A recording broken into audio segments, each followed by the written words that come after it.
Hello everybody, Cone Dodger here. Welcome back to Live for Speed.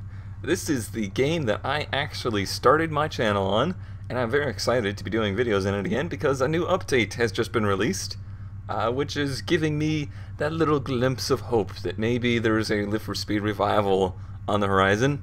It's a very little glimpse, but it's there. It's there.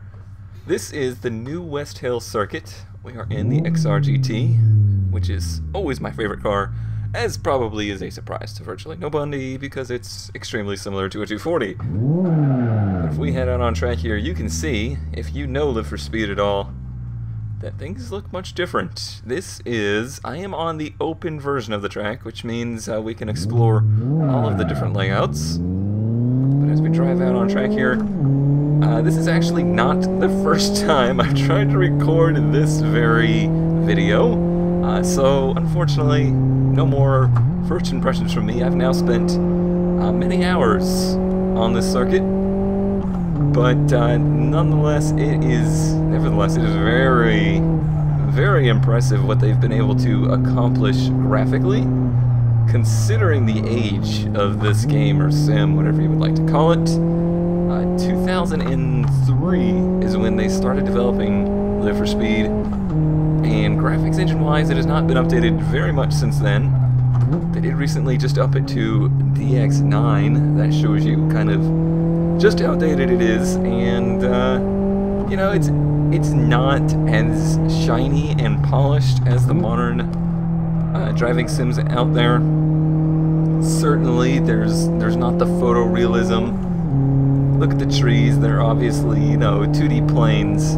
But what they're able to accomplish, and when I say they, mostly just Eric. I know who does the modeling here, and yeah, what he's able to accomplish with this graphics engine, I think, is very impressive, and it's something that I was always kind of inspired by back when I was making tracks for NASCAR 2003, because I loved his attention to detail, his emphasis on realism, even though he's building, you know, artificial or fictional tracks like this one. I just really appreciate the way this track is designed. Layout-wise, it's pretty similar to the old one. It's got some differences, like the spacing here between the chicane is pretty dramatically different. The whole track is wider. We are driving on the international circuit, which is basically the track we always had. We have a chicane over there now if you want to use it, and there are layouts available to use it. But yeah, layout-wise, it's pretty much the same. It was always one of my favorite tracks in Live for Speed. Not that there was ever that many tracks in Live for Speed, but it was always a favorite of mine for the open wheel cars. I love this car. But now that it's a little wider, I think it's a little bit more friendly to the road cars and maybe the GT cars. I was never a huge fan of the GT cars in Live for Speed. I don't know why that is. I certainly enjoy GT cars in real life, and I'm kind of enjoying the Minnesota Corsa. It's almost kind of following that same pattern in Minnesota Corsa, where I prefer the road cars, I prefer the open wheel cars. But yeah, I do really enjoy this layout. We will go on the shorter track now, the national circuit, which will have us go off to the left. This is all brand new. When we go to the left here, this never existed before. So yeah, we'll jaunt off to the left. Now, if I had this on... Oops, never mind there. If I had this on a specific layout, it would have barriered off the regular course. But the cool thing that they've kind of done with this track is really taken the open layout to an extreme. And God, I just really love the way the road cars specifically handle in Live for Speed. There's just something really phenomenal about the way they relayed their information to you, which is surprising because the force feedback is obviously dated. It's not super strong in any one way or the other, but what it does tell you is extremely helpful. I guess we'll go over here in the chicane. So I've always had more of a feeling of being able to read what the car wants and what the car is doing in Live for Speed than in anything else. And I think a lot of that has to do with the fact that they use a lot of real-time data and modeling to figure stuff out. If you go, let's see, let's bring up F9, if I can get my keyboard to wake up. There it is. So this is the live tire chart. This is showing me the temperature of the tread, it's showing me the temperature of the air in the tire, etc. The sidewalls, it's showing me the pressure points on the tires, in the heat of the inside, middle, outside. That stuff's not unheard of in a sim, iRacing and such. I'll do model this stuff, but it's very nice to have this built-in kind of graph to show me what I'm doing. Should I lock up a wheel, you can see that I just locked up the rear tires, and now you can see the flat spots on them. All of that information is just very helpful. It really helps you understand what's going on with the car. Let me slow down just a second here. So when I hit Shift L, this is live suspension. So it will show you kind of what the suspension is doing in turns. In this, I mean, you'd have to really know your suspension to quite understand what's going on and try and improve your driving based off of this. But if anything, this really taught me a lot about how suspension systems work, about how camber gain works, and caster, toe, what the track differences are, and how it's adjustable or moving in cars that have different style suspensions. You can see that this is a McPherson strut front and rear car, and it suffers from that excessive camber gain inside and out, so it's great that you gain your camber on your outside tire, but now your inside tire's not doing anything. So it's really cool that it, you know, has all of this in real time to show you this stuff, and I used it a lot. I mean, this game kind of defined me as a sim racer through the age where I really started to understand the mechanical workings of cars. I mean, it would have been 2003, I would have been in my mid-late teens, and you know, I was just starting to shape really as a person who really likes racing and cars at a mechanical level and that kind of stuff. So it was really kind of helped me out a lot in that era. Get that out of here. But that's enough gloating about Live for Speed. I mean, I know there's people have moved on from this now. They just can't handle the reduced graphics. I know they've been working on a new tire model, or had worked on a new tire model. I have no idea what the state of it is for a very long time, and it's not come out yet. Maybe that would get people's interest back in the game. I have no idea. But as you can see here, this is probably one of the coolest elements of the track, and they have edited this to all the tracks, but this one's detail is above and beyond. So we're going to drive around on the roads that connect all of the tracks together. There is also a karting track, a small and a large karting track here. Let's actually turn right here. I think I'm actually driving on the wrong side of the road. I believe this is based in the UK, so yeah, I should be on this side of the road. My steering wheel's on the wrong side. Oh, let's not hit the fence. So we can drive around and head to other parts of the track just by using the connecting roads. And there's something cool about that I don't think people maybe initially realized, but we'll get to that later. I want to head over to the karting tracks and check those out first. Alright, if we make a left right down into here, you will see that this is the short karting track. Not exactly intended to be used in a car like this, and we will check it out with a kart later. But you can, you know, drive on it if you wish, and I suppose you could connect this with your own course if you so desired. but a pretty nicely detailed karting track. It looks pretty much like what you would expect a small karting track to look like. Like I said, we'll check it out with the actual MRT somewhat go-kart later. Let me actually load up those tracks with the kart now before I get off on another tangent. Here, we'll just drop our car off here at the lodge. Alright, here we go in the kart. And this is the short car, or the short track that I was on before. This is certainly the right vehicle for it.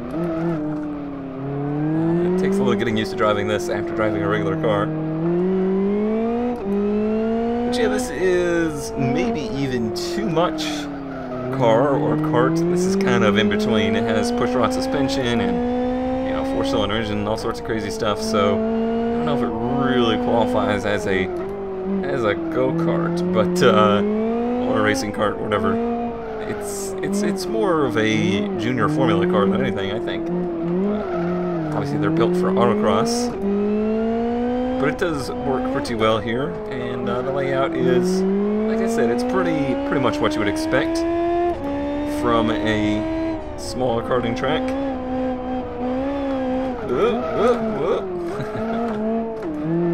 I always did have a hard time with this thing, trying to tame it.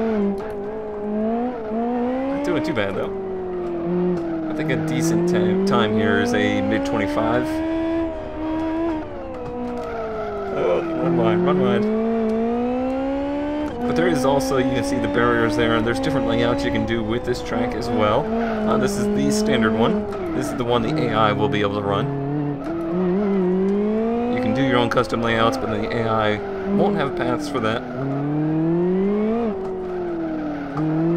But yeah, graphically it looks good, it drives very nice. It's obvious that this was not something that was just thrown together. This is stuff I have a feeling they've been sitting on for quite some time, and have had plenty of time to polish, because I have not really found any issues with any parts of this track, which is more than I can say for most of the content added into iRacing or Assetto Corsa. But granted, they've had a lot longer to work on it. But it is quite fun. But now let's take a look at the big track. Alrighty, now this one's my favorite. I really like this layout, especially with this MRT. See, we're really gonna get to stretch its legs out, and then there's nice wide sweeping turns, and then some really tight ones. It's a very good karting course. I think I want to drive on this course in real life, and it's even big enough that it would be really kind of fun to do in a small car, or do an autocross on, stuff like that. It kind of does remind me of there is one small track we ran an autocross on years ago in St. Augustine that has this kind of layout to it. Obviously not designed for full cars or big time racing cars, but pretty fun to do in a normal street car. It's certainly a lot of fun to do in something like this. There is a lap. Another cool feature is these timing boards that have been added everywhere. Those are real time. They do count down your qualifying runs, or if you have a timed race, which I think is, whoops! Oh, I'm no longer Cone Dodger, I'm now Cone Killer. Which is cool because that's the way karting works. You can't really have crew communication and stuff like that, so if it's a timed event, you would need a time board, because there's no way you could keep track of that in your mind, so it's a nice touch that was added. Whoa, what the heck am I doing? Got all sorts of squirrely. Okay, this turn is flat. But if you look around the track, I think you'll pick up on some of the details that always impress me. Wherever I'm kind of tending to run off course, like right here, you'll notice that the grass is worn down, or they've added asphalt in there. Those are the details that I look for good track design. It's good for immersion, the way the asphalt is patched right there, stuff like that. and it just shows a great amount of attention to detail. Like they really were trying to emulate a real track, and you don't see that very often with fictional track creators going that far. Oops, concrete on the curb there. I'm too busy looking around the track to actually watch where I'm going. Whoop. This thing is a handful. It takes a lot of getting used to. But once you really do get a hang of it, you can start clicking off some pretty amazing times in it.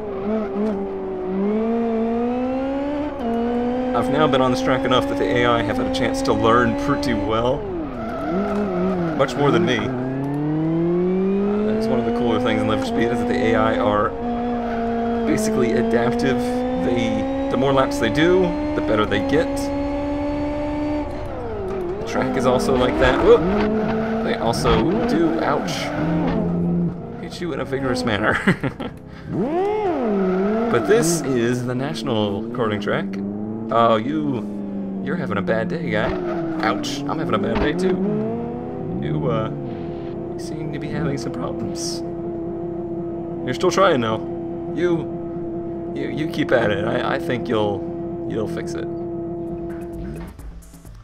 Alright, so here you see the X next to all these layouts. That means that the entire world is open, and you can see that there is a layout to be chosen here. This is something I kind of threw together really fast to kind of prove my point about how cool it is that you can make your own kind of road rallies or autocross courses, stuff like that, within this world. So I didn't spend a whole lot of time on this, but just kind of a proof of concept.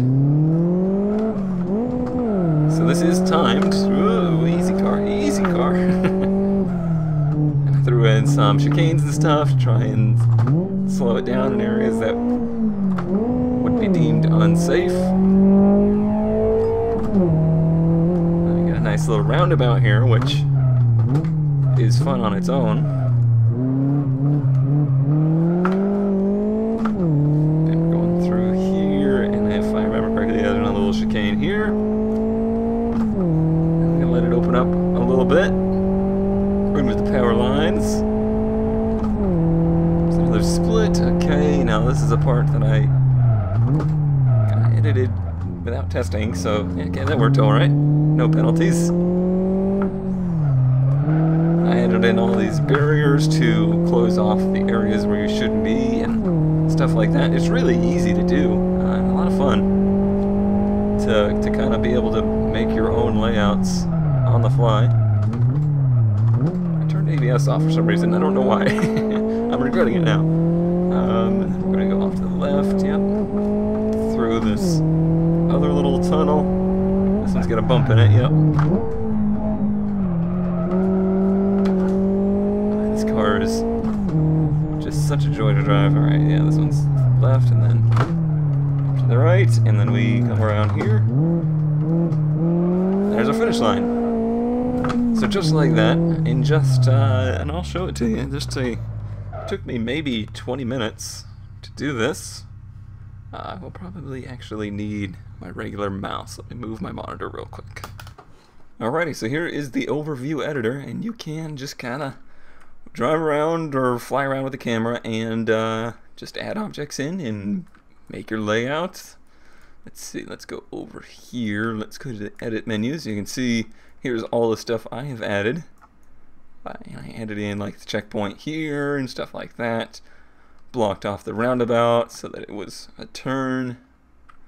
You could, in theory, even make it a loop, so you have to do one loop around the roundabout just using a checkpoint. Doing all sorts of cool stuff with that. And there is a lot. Here, we'll go way out. There is a lot of roadways to use. I don't think I've even gone out this far. I didn't know you could. How do we get out there? So we're going to go to the left here and to the right. Yeah, let's head out there, because I've never even seen these roads. Those could be fun to use as well. You could really build up some speed. Let's see if we can get out there. Let's do that. Let's clear this layout. Alright, so here's the roundabout. So I think we would need to go Well, first we need to drift around the roundabout. Let's see. I'm a terrible drifter, you all know this.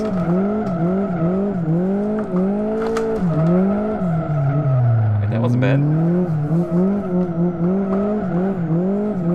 Can I make it out the exit? Oh, clip the curb.